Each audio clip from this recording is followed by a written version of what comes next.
Hello Year 10 and welcome to today's lesson on conversion graphs. So we're going to talk through three examples and then attached to your assignment is a Word document with some more questions for you to have a go at.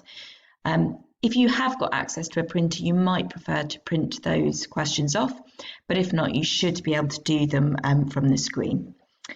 So question one, this is a graph with kilometres on the y-axis and miles on the x-axis, and it's going to allow us to convert between miles and kilometres and also between kilometres and miles, and it's going to allow us to answer this question at the bottom. So the distance from Paris to London is 280 miles and the distance from Paris to Amsterdam is 500 kilometres.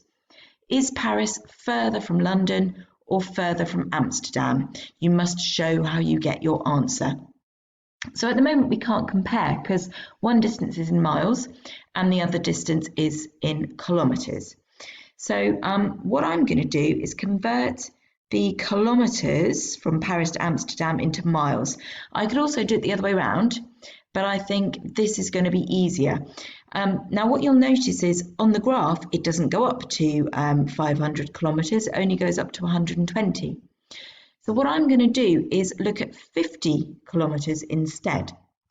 So 50 kilometres is here. I'm going to draw a line across to the graph and then I'm going to draw a line down, and you should do this using a ruler if you've printed it off. If not, you can add these lines like I've done to a Word document. So I now know that 50 kilometres is 32 miles. You have to be really careful with the scale here because there are only 5 little squares between 30 and 40, so I'm not going up in ones, which means that the first square is 32, not 31.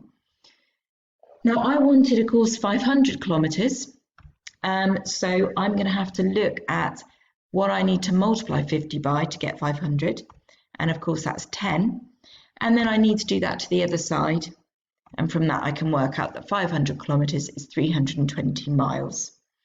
And now I can compare. So Paris to London was 280 miles, Paris to Amsterdam is 320 miles, so Paris is further from Amsterdam.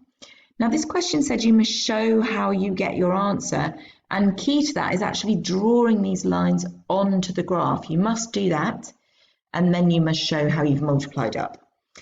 If I'd done Paris to London 280 miles and I'd converted that, I could maybe have done 20 miles and read up as 32 kilometres.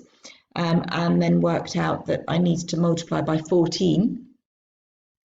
And that would have been a slightly harder calculation than this one. Equally, I could have done 70 miles, read up and across, and worked out that I needed to multiply by 4. But again, that I think is, again, slightly harder than multiplying by 10, but that would have been an equally valid method. Okay, next example, we've got a conversion graph between litres and gallons here, and we've got to say which is the greater, 60 litres or 12 gallons. So again, I could have done 10 litres and worked that out and then multiplied by 6. I could have done 30 litres, worked that out and then doubled it. But I've gone for, that is the one that I've gone for. So I'm gone for 30 litres. And then I've read across, and again I've got to be careful with the scale here. This bit here is 6.2, 6.4, so this is 6.6, and I need 60 litres, so I've then doubled that, and that's given me 13.2 gallons. I could have done 6 gallons into litres and then doubled that instead. Again, that wouldn't have been really harder, just an alternative method.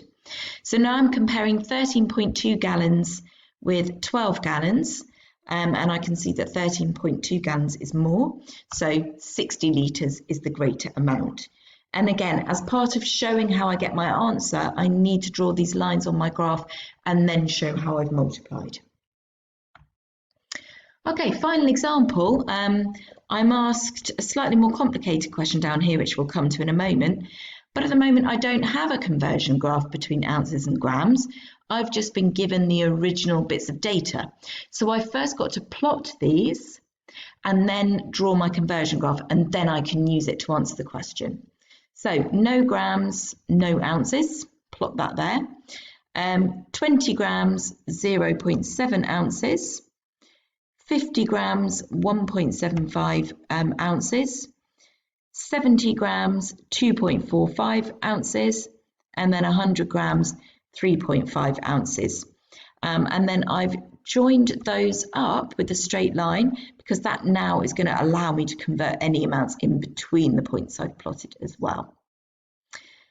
So part B, there are 24 eggs in a tray of eggs. Each egg has a weight of 64 grams and the tray has a weight of 1.6 ounces. Work out the total weight of 24 eggs and the tray. Now it doesn't tell me whether to do that in grams or whether to do that in ounces, so I can do it either way.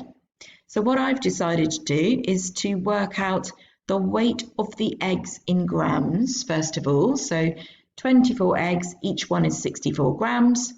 So 24 multiplied by 64 gives me 1,536 grams. And now I just need to convert the tray into grams as well. So 1.6 ounces, convert that into 44 grams. You have to be careful here of the scale again because here is 50. So 1.6 ounces is 44 grams. And now all I need to do is add those together to give me a total of 1,580 grams. And I could convert that to kilograms as well by dividing by 1,000, and that would give me 1.58 kilograms. Okay, so if you open the Word document on your assignment, you've got lots of questions on conversion graphs there. And as I said, you can print those off or you can do those from the screen.